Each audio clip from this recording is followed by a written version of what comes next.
నేను అమ్మ వచ్చేసి రాజంపేట బస్ స్టాప్లో బస్ కోసం వెయిట్ చేస్తూ ఉన్నాం. మాకు ఆపోజిట్లో ఒక పెద్ద అతను కూర్చొని ఉన్నారు. చూస్తే ఏమో తను భిక్షాటం చేసేవాళ్ళలాగా ఉన్నారు, కానీ ఇంగ్లీష్లోనే రాస్తున్నారు, ఎవరికో లెటర్స్ రాస్తున్నారని అయితే అర్థమైంది. నేను దూరం నుంచి చూస్తూ ఉన్నాను.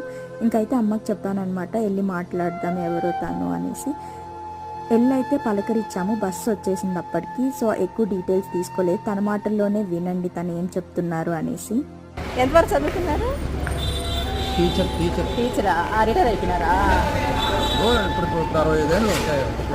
అవునా? ఏ టీచర్ మీరు? English, social. అప్పుడు ఎంతోమంది పిల్లలకి చదువు చెప్పి వాళ్ళు మంచి మార్గంలో నట్టేటట్టు చూసిన అతను పరిస్థితి ఇప్పుడు ఎలా ఉందో చూడండి. మేబీ తన పాస్ట్లో జరిగిన సిచ్యువేషన్ వల్ల కావచ్చు, తను మెంటల్గా డిస్టర్బ్ అయి ఉండొచ్చు, మేబీ కరెంట్ సిచ్యువేషన్స్ బాగుండకపోవచ్చు. బట్ అంత బతికి ఇప్పుడు ఎలా అయ్యారో చూడండి. ఇలాంటివి విన్నప్పుడే మనసుకు చాలా బాధ అనిపిస్తుంది కదా. సొసైటీలో ఇలా ఇంకా ఎన్నున్నాయి.